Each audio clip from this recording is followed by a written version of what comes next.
everything is better when we are side by side. Hey, side by side, side by side, side by side. Hey, side by side, when we are side by side. Hey, E. Hey, T. How are you, girl? I'm doing great. I got to go to California this weekend to celebrate the life of John's cousin, and now I'm in Oregon, and I can't wait to get to spend time with you. How are you doing, girl? I am so good. I'm happy you're here. For all of our listeners, I can't wait for you to see what comes out of our time, Erin's time here in Oregon, and all of the dreaming and visioning and strategizing we're doing for the future of Come.Union. So I'm really, really excited for that. But I think I'm even more excited for today's conversation. So we are going to wrap season 2, which we have so loved and has been incredibly special, and what a gift to us to be able to invite some of our closest people to tell their stories. And so there's only 2 episodes left, but 1 guest. And I am so elated for this guest, probably the most excited I've been. Sorry to all the rest of you. But we started this season with your husband. Yep. And it's only right that we get to end this season with mine, the love of my life. And so I would love to introduce our guest, the one, the only, Mr. Jeremy Smith.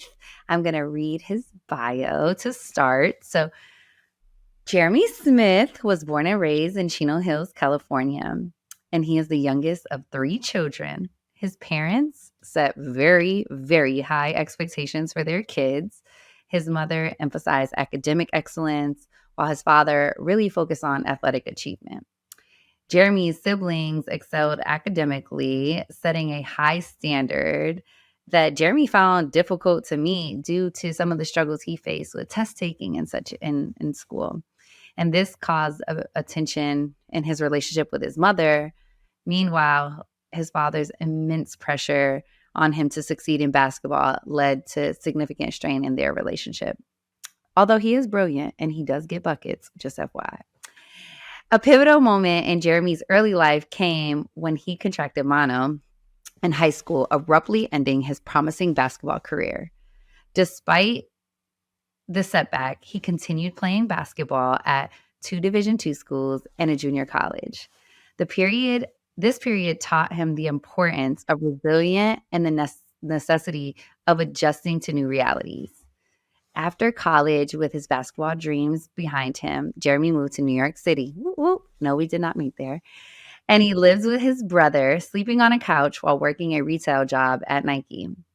His perseverance paid off when he eventually secured a position at Nike's world headquarters, where he steadily climbed the ranks to a senior leadership role. Throughout his career, Jeremy often faced initial rejections, but learned to stay focused and let his work speak for itself, ultimately gaining recognition and success. Jeremy's introverted nature, my extreme opposite, influenced by the high expectations from his parents and siblings, helped him become comfortable with who he is. He learned early on to value authenticity over comforting the demands of others. In his personal life, Jeremy happens to be married to this amazing woman, Ramonita, wink, wink, and we have 2 daughters, Storm and Soul. Marriage and fatherhood have taught him empathy, yes, patience, and the importance of understanding and meeting his family's needs. Raised in a Christian household, Jeremy faced a crisis of faith when his prayers for his grandmother's recovery went unanswered. And this has led him to believe God's will prevails regardless of human desires, shaping his perspective on prayer and faith to this day. Jeremy's story is one of resilience, authenticity, and perseverance. From navigating family pressures and personal setbacks to achieving personal, professional success and nurturing a loving family, Jeremy has embraced each challenge as a lesson, staying true to himself and trusting in the journey. And without further ado, it is my honor and my pleasure to introduce one of the most incredible humans I have ever met, Mr. Jeremy Smith. The crowd goes wild. Hi, Jeremy. Hello. How are you? We're good. We're so excited that you are the closer of this season. How does it feel? I mean, you and Johnny O are two peas in a pod, and you guys maybe or may not have been forced into being on our episode, but yet your story is so powerful. You don't stand a chance. You have to share with us today. So how you feel about that, friend? Jo is my guy. I can't speak for him. I don't think we spoke about this, but no, of course not forced at all. Just pleasantly asked to be a part of the podcast, and it was 100% yes. So we are here. AKA voluntold. Yeah. But the truth is, you guys, Jeremy has an incredible story. And one, TT would have never married Jeremy if he wasn't the best of the best. And he really is the best of the best. But two, Jeremy was a part of the OG Supper Club too. And we know that you have an incredible story because obviously you're one of our really good friends, but also everyone needs to know these dynamic hosts are married to the best people in the whole planet. So honestly, we're honored that you're on our podcast, and just get ready for all the jokes because it's a whole nother ballgame when we have our husbands on the episodes. It's the first time I stuttered through somebody's bio because I was trying to be so professional and like focused, like before we jumped into all of our antics. I was really trying to be on my best behavior. I was going to say, you might as well just say whatever you wanted to say. Like, I don't know why you were even I usually do. It's fine. I'm proud of you. I think you did a great job, T. All right, Jeremy. Well, every episode begins with an icebreaker. And as you know, TT loves icebreakers. So we're going to get started with an icebreaker. You and I have an affinity and a bond because we both love Marvel and we love Marvel movies. And so my question for you is, if you could be any Marvel character or a part of any Marvel movie, let's say, which one and why? I'll probably just stick with character. The movies, if it was a movie, probably be Endgame, the last good one. Yep. If I could be any character, probably Iron Man, although he's not around anymore. Just from the tech side. Just from the tech side, I like a lot of tech. I like all that kind of stuff. He has nice cars. I like cars. So yeah, he's able to use all the technology to do all type of things. So probably Iron Man. This is how I know my husband. I literally was in my head like, he probably would say Black Panther because he's black, but that's too simple of an answer. So he's definitely going to go Iron Man because he's a tech guy. That's funny. And if you get to know me well, I do have a lot of jokes. You just won't hear them if we just met. fair. Maybe are your jokes inappropriate or something, Jeremy? I mean, why can't you? Come on, just share your jokes. No, just honest jokes, But I'm quiet, so yeah. He's quiet because he says all the things that most people are thinking but don't say out loud. We call him the hair washer in the beauty salon. Like, so be careful. But on that note, I get the honor to walk this story for you, or at least are now in this chapter. And it's amazing. And I love your story, and I think it's beautiful. And I'm really excited that we get to share it with this community. And so every podcast has a title. So you get to title your own. And if you had to give your podcast a title, what would it be? I'll probably make it His Design. Just because Scott's design. he designed me the way he did, and yeah, so that's what I make the podcast title. I like it. It's a good title, Jeremy. Well, let's dive into your story a bit. So in TT's eloquent, incredible bio, we learned a lot about you and that you are the youngest of 3 siblings, and your siblings were super talented, super smart. You are as well, I would argue, but your parents had some pretty high expectations, as TT said, for all 3 of you really growing up, but specifically for you, with academics and with sports. And so can you tell us a little bit about what that was like growing up with that expectation and how that shaped your childhood? Yeah, I'm the youngest of 3. So both my siblings were able to create an expectation in the household before, as I kind of grew up. To give people context, my sister in high school took all the AP classes, had like a 5.0. Didn't even know that was possible. My brother had like a 4.2. He took AP classes as well. So I grew up with 2 geniuses. Sister continued, went to Stanford, became a doctor. Brother worked for Nike, the White House. They both have 3 degrees, both have an MBA. My sister has a PhD. My brother went to Columbia. All the things, right? So create like a crazy standard as we were growing up. And I was quite the opposite from an academic standpoint. Not that I was failing out of school, but it just wasn't to that level. I like that C zone. Like we were real good in that area. Every now and then throw an A, throw a B in there, but that C zone, we're strong. Kind of kickstarted just like the way I operate today. And just being comfortable with just who I am, just knowing that there's a standard that I wasn't necessarily meeting. I had to figure out what that meant in my life and for me. Graduated though, so we were good. Continue to graduate. We just left the GPAs off of the resumes, so we're good. We're good. So I resonate with you. I also was like, A, B, but C, especially in math, that was my deal.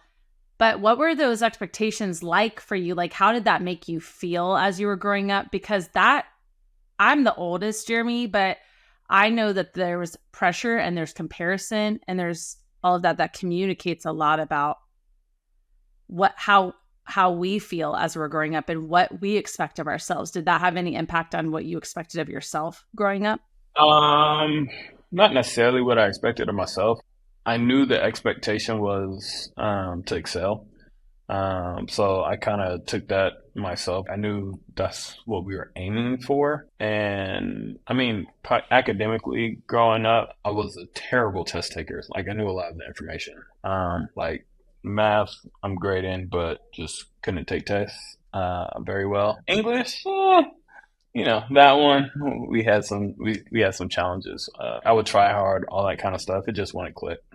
Growing up. So a lot of frustrating nights, a lot of arguments with my parents. With that, I probably became more reserved. And that's probably the start of my introvertedness, trying to meet that expectation, not necessarily doing it, and probably getting in trouble for it a lot. So. Yeah.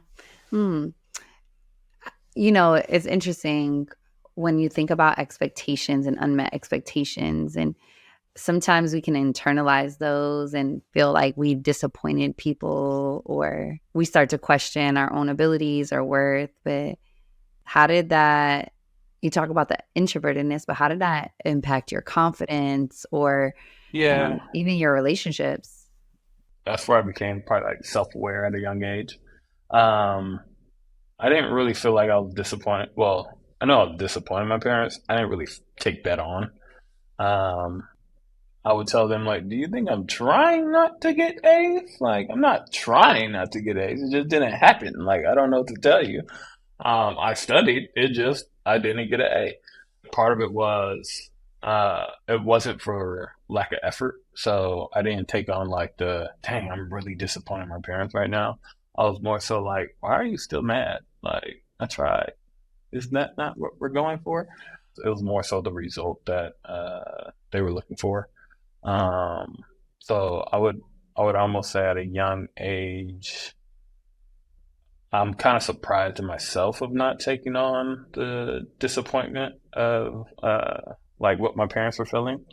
Um, I got to a point where it was like, that's literally all I can do. I can try hard, but if the result's not what it is, I don't know what to tell you. Yeah. And that's kind of a direction that I took. Yeah. Well, speaking of expectations, I know that there was a lot of expectations on you around basketball as well. And I mean, you're a baller, shot caller. So you're playing basketball all through.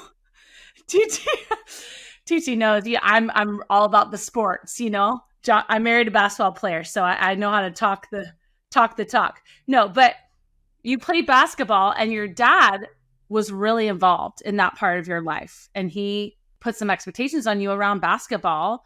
And so I want to hear about, your experience and your bond with your dad about through the sport of basketball, but also the moments in your basketball journey that really did define your relationship with him. Yeah. I haven't thought about this. Like, honestly, probably from a basketball standpoint, I created the expectations. At a young age, I started playing AAU basketball, travel basketball, all of that. And I was playing on a lot of good teams. I think, like, once my dad saw the potential in basketball, that's when the expectations immediately came, because he was like, oh, like, Gotcha. he has something here. Like, we can do this. Yeah. So like academics wasn't going all that great, but like basketball, I showed signs of like the opposite of my sister being amazing in academic side. I was showing signs of being amazing in basketball. As you guys called out, from Chino Hills, it's about 45 minutes from Los Angeles. And I traditionally played on LA teams, which meant it was a long drive. So when I did have bad games, it was a long ride home of a lot of speeches. Yeah, it definitely shaped a lot of what our relationship was, and trying to live up to those expectations. Like I was amazing, but I played very inconsistent. I played good enough to always give people hope, I would say. People always like stayed on that boat of like, no, he could be something very special. But I also probably disappointed a lot more people. Basketball, I probably took a little harder than academics as far as letting people down. Not necessarily from my dad's standpoint, but I actually loved playing basketball, so I wanted to play great. But like, I just had bad games, or as people would say, I kind of like disappeared in the game. Um, that definitely probably put more of a strain on my dad and my relationship, especially growing up. Like, yeah, it was a lot of long car ride home. And we got to a point where like sometimes he just dropped me off and I would come to my game, just to reduce the tension in our relationship. That way, like if he didn't see it, he wouldn't be able to like yell at me about it, I guess. But yeah, like it definitely changed a lot of the dynamic as we grew up, trying to meet those expectations. Yeah, absolutely.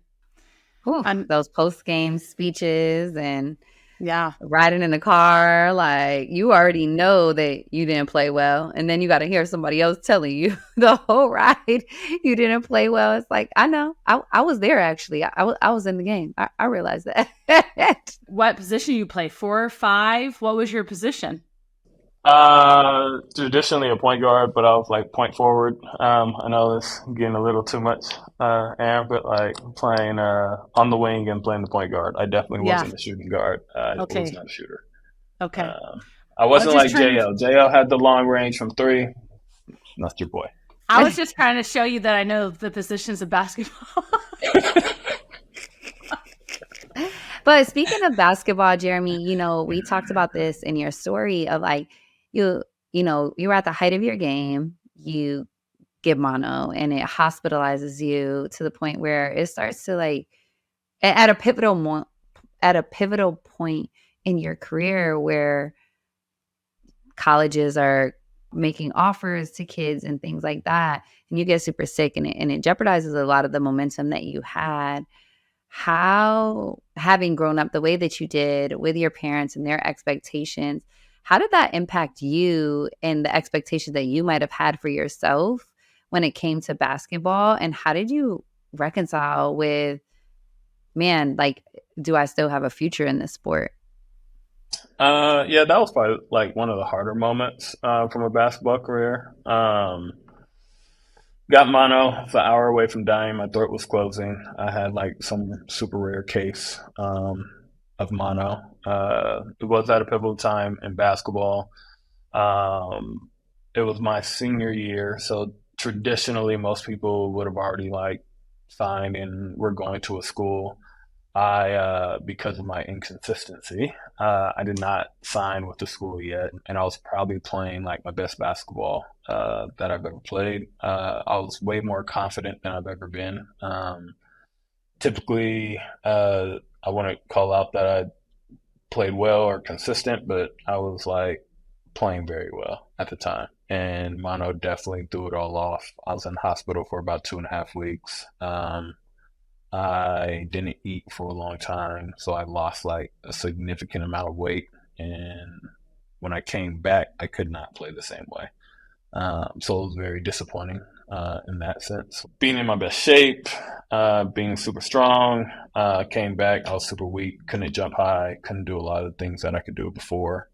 Um, and that probably would be one of the things I had to reconcile with. I felt like I caught a wave and was doing very well, and then it was all gone within probably 2.5 weeks. It probably, in the long run, it probably helped me let go of basketball. Of like, dang, that was the moment. Like, if I could have just like been healthy, my whole life would have been different. But it just wasn't in the cards, and it was kind of what it was, and had to be okay with that.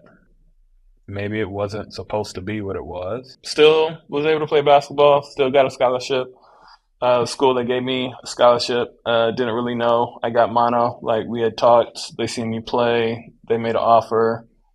I was gonna go to some other tournaments to see if I can get some other schools, but yeah, so they weren't quite aware of the situation or how bad it was. So I was still able to go to that school. It took a while for me to get stronger, and I got to a point where I could still play basketball at a high level, but it definitely wasn't what I felt I was before I got sick. Well, I am happy that your whole life does not look different, because then I don't know if we would have met. So praise God. But I feel like you got mono at the height of it, and you, there was nothing you did that could have impacted your future in the sport. What was that time like for you, especially in terms of your faith and your relationship with God? Like, were you upset with him? Were you questioning him? What did that look like? I would say like in my younger age, I didn't get mad at God. I didn't understand why. I don't think I correlated the two. Like if I had the same thought process I had today, I would probably be more upset with God. Like, dang God, like we were right there. Like I thought you wanted me to be successful in all things and magnify your name, and I could have did that through basketball. Probably wouldn't have.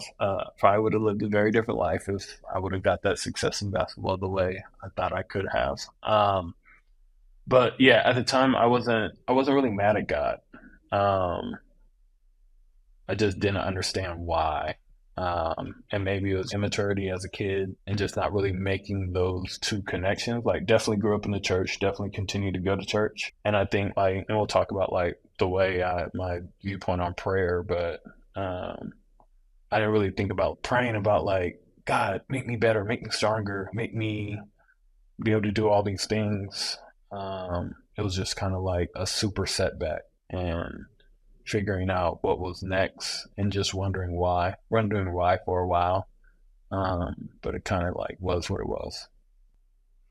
Yeah, let's dive in a bit, Jeremy, to your faith and the foundation of your faith, because you had some pretty significant moments that really did, like you said, shape your prayer life and your belief in God and his purposes for our life.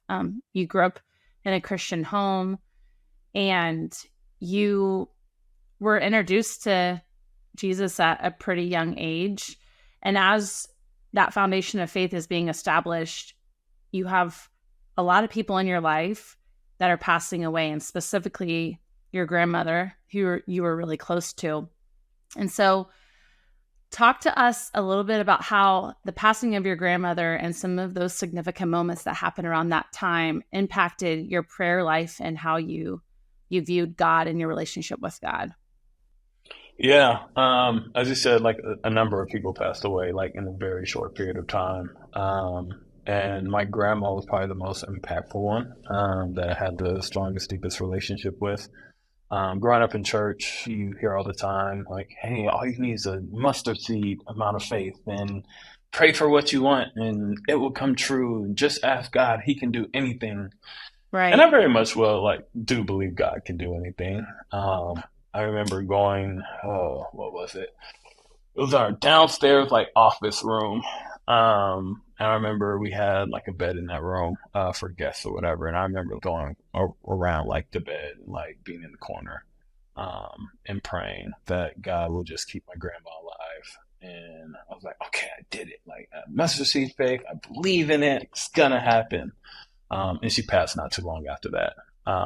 And I think at a very young age, it just taught me like, yes, you can pray for something you want, but if it doesn't align to, what God wants and what His plan is, then it's not going to happen.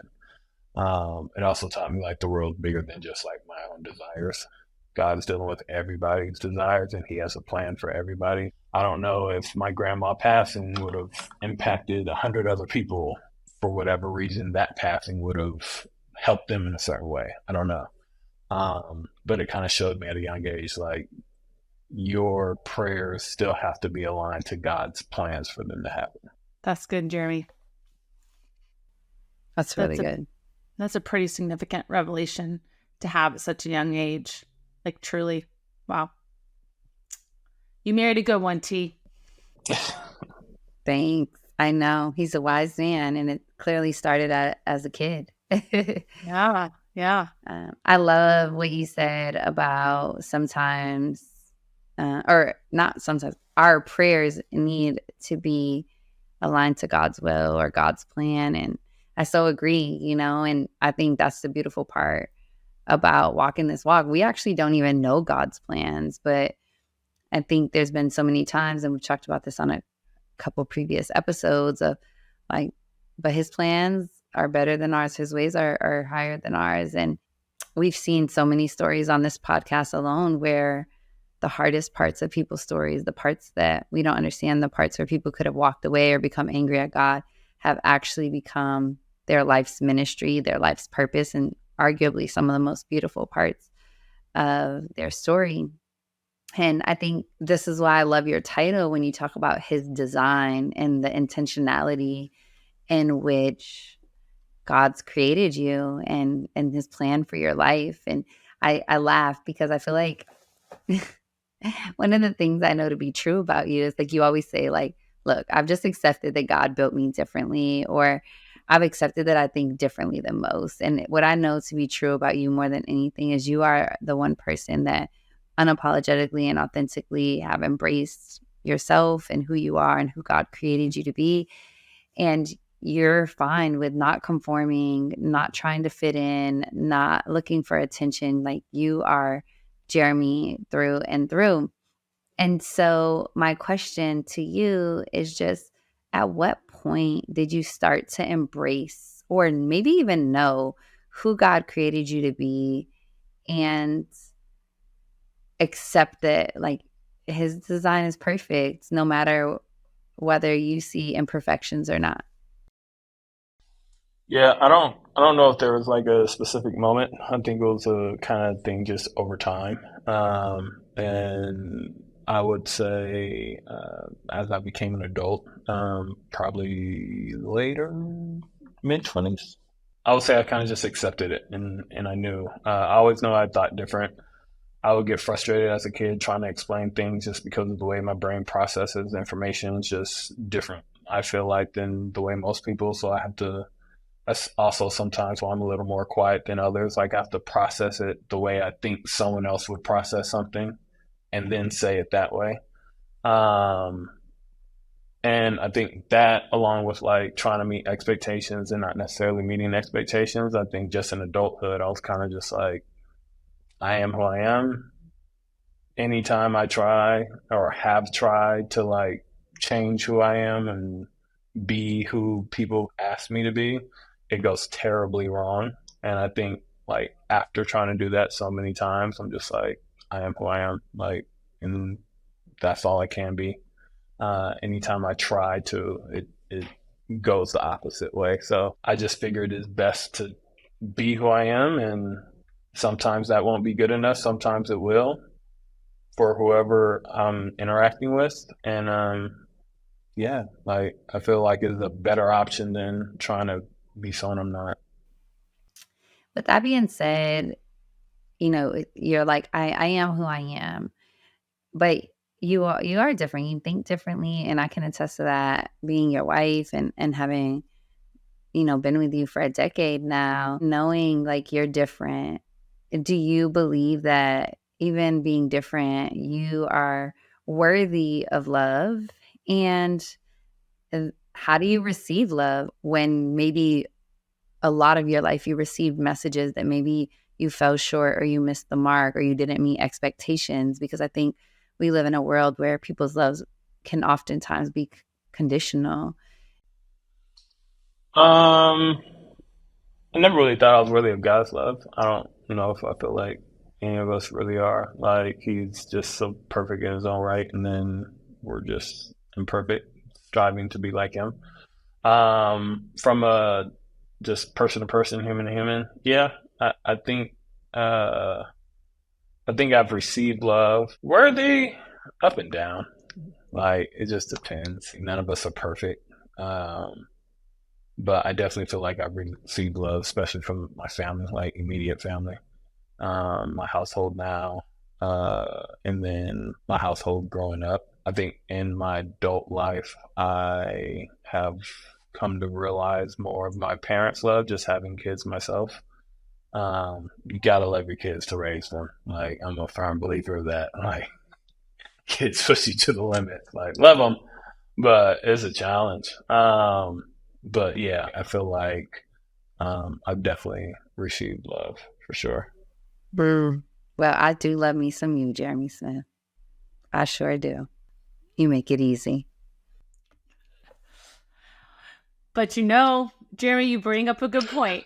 Sometimes it's real hard to love our kids when they're acting crazy and they're telling us we don't love them. And I'm like, do you know what I have done for you with your life? I have proven my love. So you're right. I definitely have way more compassion and empathy for my parents and the crap I put them through as a kid. But Yeah.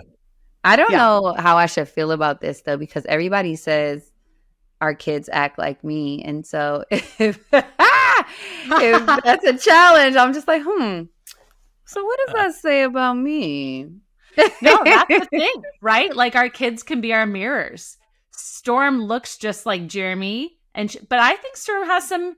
I think both your girls have some personalities that they get a little bit from both of you. So it's not a bad thing. There's some really good things, and then there's the crap that we see in our kids, right? That we're like, oh dang, you have that too. Oh man, is that coming from me? You know what I'm saying? Storm definitely has a little bit of me. I heard her getting on Soul the other day, and I was like, that's something I definitely told Storm before. So, yeah, it's definitely a combination of myself and TT that our kids are. But yes, so I just get blamed for all the bad parts, though. That's the problem. No. Everyone loves their personalities. They love your personality too. Yes, absolutely. You're introverted, like you said. You said, I have jokes. Maybe I just don't talk about them or I don't say them all the time. You have more of an introverted personality. And I think probably something that comes along with being introverted, I would assume, is feeling misunderstood. And so I want to talk a little bit about the combination of all the things we've talked about, your childhood experiences, the family dynamics that you had growing up. How did those influence your quiet nature and your personality? And then how did that impact the way that you operate in your adult life, both personally and then even professionally in your career?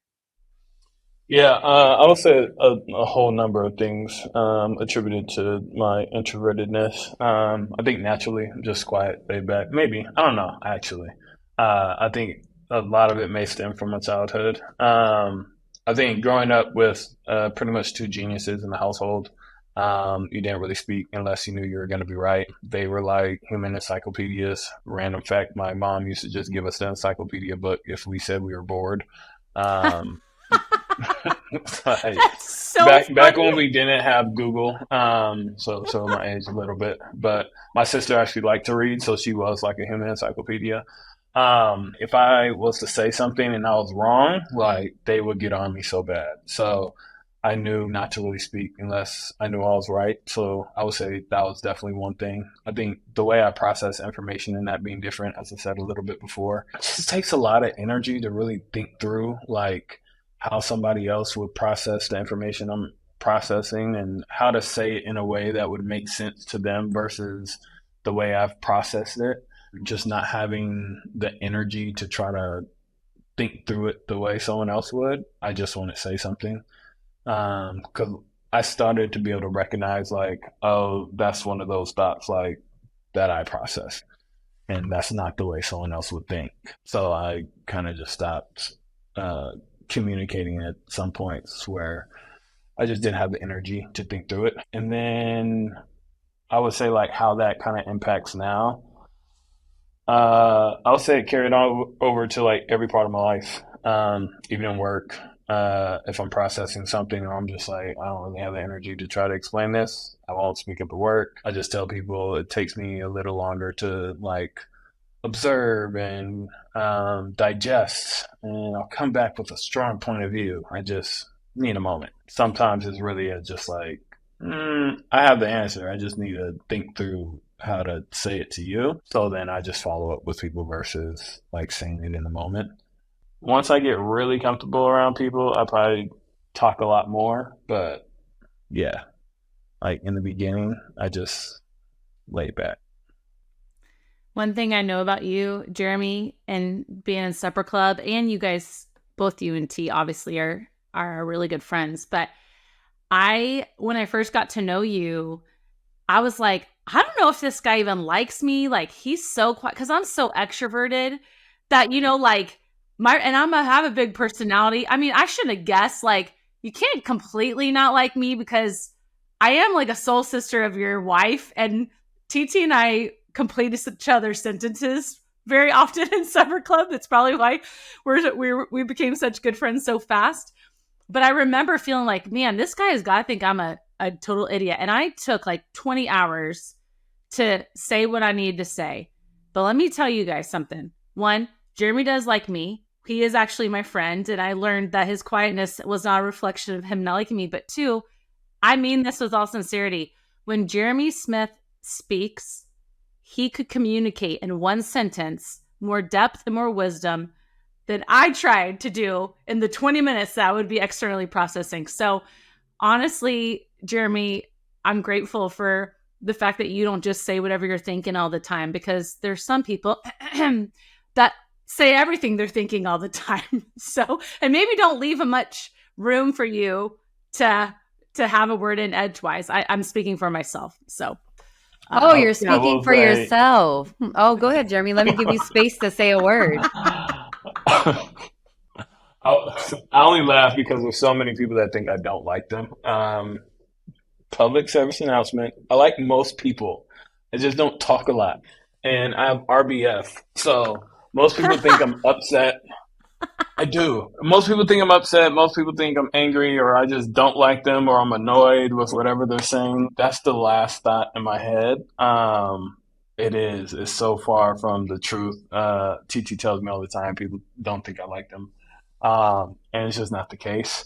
I will say the other thing though is I do surround myself with a lot of extroverts, Yeah. which like I default to not talking a lot. So having a lot of extroverts around me helps where I'm just like, you guys can do all the talking. Like I'm good. I just kind of let TT get going. And then I'm like, oh, I know I can back out now. I don't have to say much. Like, she's got it. Like, go ahead. Like, be you. Like, let your light shine. Like, go ahead. And I can just relax. If I It knew this allows was me to gonna be be, comfortable. if I knew this was gonna be a segment on the podcast, I would have invited a different guest. I'm just saying. Like, I mean, that's what editing is for. I'm sure all this will not make the podcast. Oh no, it oh will no, make we'll it. make it. We'll make Yeah, it. we're good. We're No, good. but I think it's funny that you talk about surrounding yourself with experts, because remember what I said in your introduction. We call you the hair washer at the beauty salon. Like, you sit in the corner and the hairstylists do all the conversation and you just sit there and you quietly listen. But honestly, I think that's one of your most amazing gifts, is that you listen. And because you Absolutely. listen, you are incredibly observant. You have such a high EQ and incredible compassion, and you step into the gaps and you see people and you hear people. You really hear people. Yeah. And because of that, I think that's where a lot of your wisdom comes from. And that's why you don't need many words, because to your point, while you have RBF and people think that you're thinking about them and how you don't like them, you're probably in your head connecting all the dots and making it all make sense. And I think that that's one of your incredible gifts. However, I can understand how you are misunderstood. It's the fact that you're constantly in deep thought. And I'm thankful for your deep thought. I'm thankful that you don't fight to be the loudest person in the room all the time, but when you speak, man, people listen. And I think I'm thankful that I've been able to watch you on this journey become more comfortable with your voice and what you have to say, and just growing confident in speaking and being obedient when you are to speak, and when you do, you often speak life. And so I think that's amazing. And when we talk about being misunderstood, I think we would be remiss not to talk about your career, because arguably you and I have grown up in the corporate space together. We started in the mud and have risen, and you have far surpassed and have found yourself in a senior leadership role at your current company. And all may look at the title or the job and think that, wow, look at him go. But that journey has come with incredible challenges, moments of being overlooked or counted out. And my question for you is, like, how have you seen God's favor show up and beat out all of the moments where you might have felt overlooked or counted out? Yeah, it's a long journey to get to where I'm at now.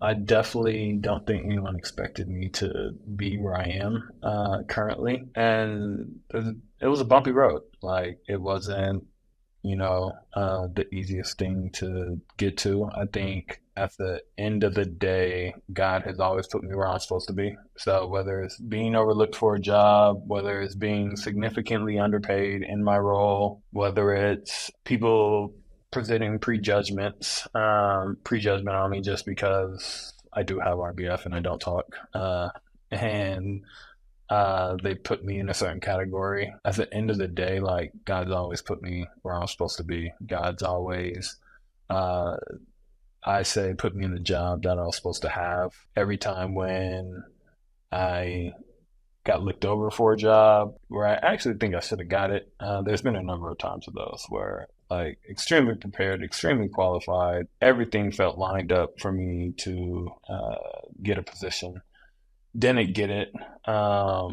Frustrating for sure, but God has time and time put me where I'm supposed to be after that, whether it's giving me a better position, whether it's giving me a better opportunity. Now I'd say I'm not underpaid, but it was so many years of being underpaid where I could have been frustrated, and continuing to try to show up the way he wants me to show up, and all things will be taken care of. And for the most part, all things have been taken care of. Now being in a, what I would say worldly wise, being in an amazing position, amazing job, looking back, I wouldn't have guessed that I'd be where I am right now. Just God continue to move me forward. And I think staying focused on what he wants, as long as I use it in the way that I feel like he's calling me to use it, he continues to move me into different spaces. So. Yeah, and I want to talk about this specific instance because I feel like it's one that just really reveals your character and where your obedience always has won out, your consistent character has always won out. And during the pandemic, you transitioned companies and went to a new company, and we were living in a Zoom world. And because you're a more quiet guy and more introverted, it was really hard for people to get to know you or tap into your mind or learn to trust you, or even honestly, they didn't even know if you were engaged or not in the work, right? In some cases. And then you have to go to the office and they got to meet the real you. Talk to our community about what happened in that instance where God's hand and God's favor, even in a situation that wasn't favorable or wasn't ideal, like where he was just so in the details working on your behalf.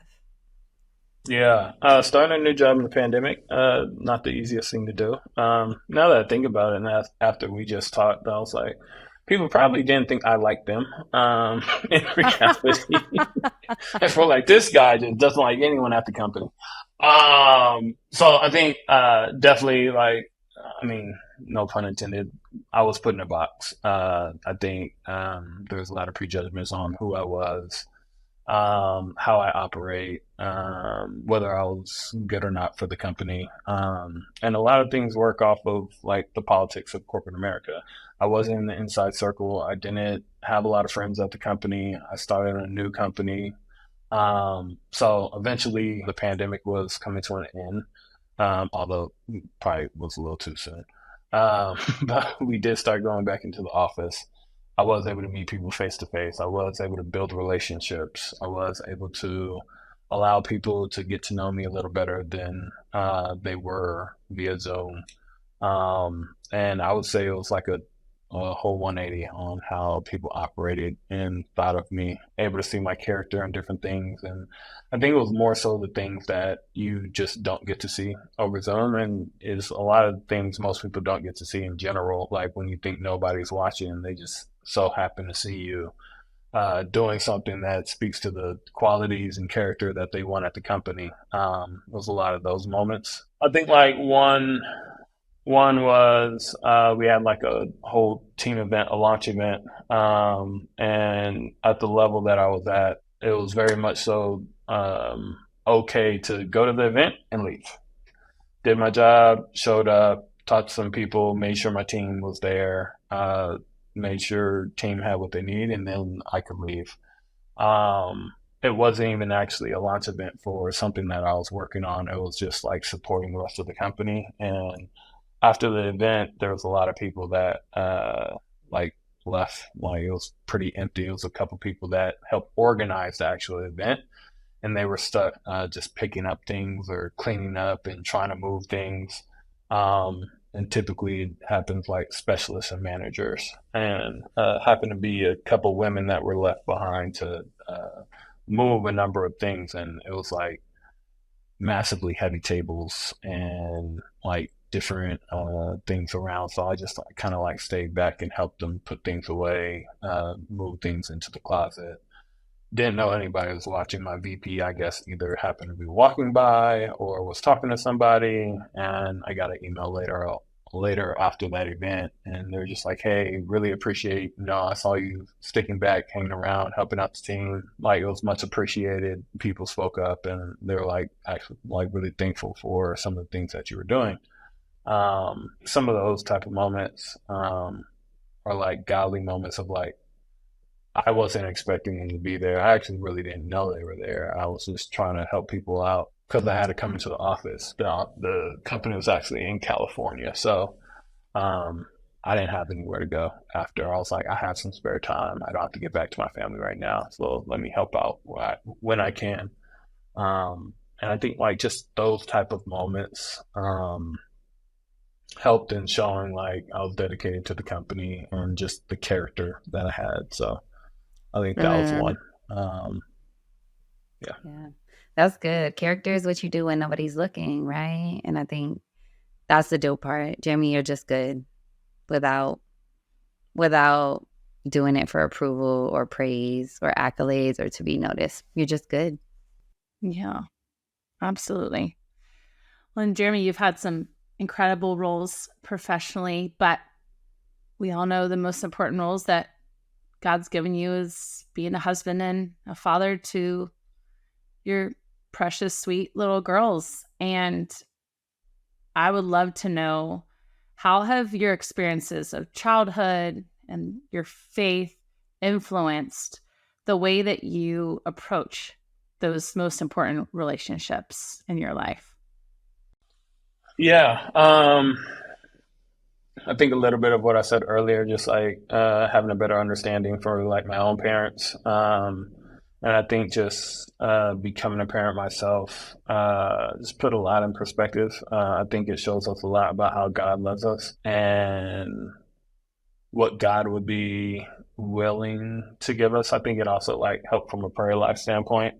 Like if I'm willing to do this for my kids, I'm sure God's willing to do this for me as long as it still aligns with His plan. But I think I would say just open my perspective on a lot of things in life of having children and just the responsibility I have, plus like the patience that it's yielded as well. Yeah. What about your role as a husband with TT? Like, how has being married to TT really shaped your I life? talk a lot more. I'm scared I of the definitely answer talk for a lot this more. question. Like, oh yeah, I gotta pray a Um, whole lot more. I gotta be a lot more patient. yeah, I talk a lot more, but in all seriousness, I think it just adds to it like the responsibility of being a husband is just understanding the importance of the role that you have to play, and then also I would say both being a parent and a husband challenge your faith walk from a standpoint of actually wanting to be the best individual that you are or can be, and you can't get there without God. So I would say it just improves that walk in that relationship because you can't do it alone. In both relationships, you can't be prepared for what is to come. God's the only one that can really help you through. Yeah, people have advice, but like every situation is unique and every family dynamic is unique. So it takes walking closer with God to walk through it. Absolutely. That's good. How's that, TT? How's that? No, he's a wise man, is all I'll say, by design. No, but Jeremy, thank you for just sharing your story. And I know parts of it are still being unpacked and unfolding, even Yeah. as we build our family. And I'm just thankful that God's design was for us to be in each other's lives. And Amen. I'm thankful that He designed you so perfectly in the way that He did. And yeah, I'm excited for people to hear your story, because all those people who think you have RBF and that you don't like them can now listen and hear a little bit more about who you are, and maybe realize like, oh, he's actually a really nice guy. He Try to is be. a very nice guy. But with that being said, we always end our episodes with a round of rapid fire questions, which should not be hard for you since you're not a man of many words, because most people are very long-winded. They don't get the idea of rapid answers. No shots at any of our previous guests. But if Freaking J.O. Talking about J.O. For sure. For sure. Of course, J.O. But if you had the task of writing the definition for reconciliation in the Merriam-Webster's dictionary, what would your definition of reconciliation be? Being able to let go and move forward Sure. with God by your side. That's good. There you go. There Sharp, you go. to the point. Next Sure. one, rapids. Let's get it. All right, Come here on. we go. Here we go. So then, Jeremy, where or with whom or with what are you still struggling with or wrestling with when it comes to reconciliation? Honestly, I've watched your guys' podcast many times and knew this question was coming. I don't think I have one. I wish I did. Well, that's a gift. Um, I wish. Look, maybe I can give you a couple of mine, and you could carry those Hey, for bring them me over. because I got you. Lord knows I got 99 problems, but you could have one. So, May God's will. Okay, T. May God's will be done in each of Little those J. situations. That is my prayer. Oh. all right, Um, Jeremy. yeah, So the next part is a 3-part question. We'll ask them one at a time. What in your life right now do you think the Lord wants you to receive? focus. And focusing on the things that I need to be. There's a lot of distractions in the world. But yeah, I think I just need to focus on him more, focus on what he wants me to do. So Good. So then, Jeremy, what do you feel like the Lord wants to remind you of right now? I'm a good parent, That's good, Jeremy. or at least I'm trying to be a good parent. I don't know if I'm a great one all the time. Let Storm tell you. But That child. yes, yeah, that my effort is valued, I guess I'll say, in parenthood. Jeremy, that's a hard one because that is a very thankless job until they're like grown-ups, right? It is, but it's always good to have a reminder. Yeah, we I got all you. need the Lord Yeah. reminding us, right, We of need that. reminders. I got Yeah. you. I got you. And then lastly, what do you think the Lord is asking you to release right now? Distractions. I said a little bit from focusness, but distractions. Yeah, I mean, I think now everyone's a little more aware of like ADHD as adults. We think they go away as kids, but yeah, sometimes it's like you're doing something, it's like squirrel, and then your whole Yep. like you're just gone for whatever you were trying to get done. So, letting go distractions, staying focused. That's a big one. It doesn't help that we have squirrels running around our house every day. Like It doesn't. That doesn't help. It's bad examples all the time. Need to move to the city. But yeah, No, Jeremy, I mean like our kids are the squirrels, bro. Like they do not let us finish a thought. Like there's always I knew bad that's what you were examples. going to say. We need to move to the city. Get them out the house. Yes. Well, Jeremy, I know that you're a big social media guy, but I want to ask you this question because you may or may not believe there are people who are going to want to connect with you and talk to Yep. you more about your story. So, how can people connect with you? At home. Pull up. Come on. I'm just TT, playing. he just invited us to your house. She does. She actually, that is probably the best place to connect with me. If you meet my wife, she will invite you to her house, and then we will have a whole conversation.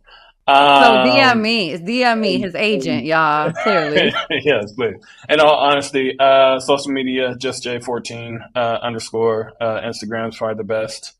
Not really on too many other platforms where we can connect. So follow me. Trying to get to 1,000 people. I got like 68 to go. So if Good there's job. 68 people that want to follow somebody after watching this, I'm your guy.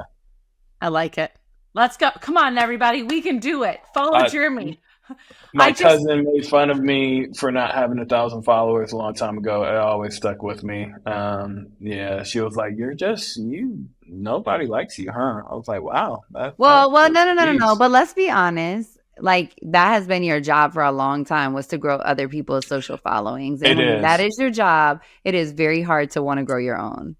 Yep. I have been in digital marketing for a long time, so I don't really care about posting on my own channel. I do it for work. And then also, yeah, it's all right. I'm like, I always say I have the highest engagement. I don't have 1,000, but when I do post, like, here's my strategy. I'll tell everybody. When I do post, everyone gets Jeremy Smith has posted for the first time in X amount of months. And then it's like free performance marketing, and everyone gets the alert, and they're like, "Oh, what did Jeremy actually say?" So now they're tapping in, and I get a whole bunch of likes anytime I do post because everyone gets a notification. Thank you, Instagram. I appreciate you. Your algorithm does do well sometimes.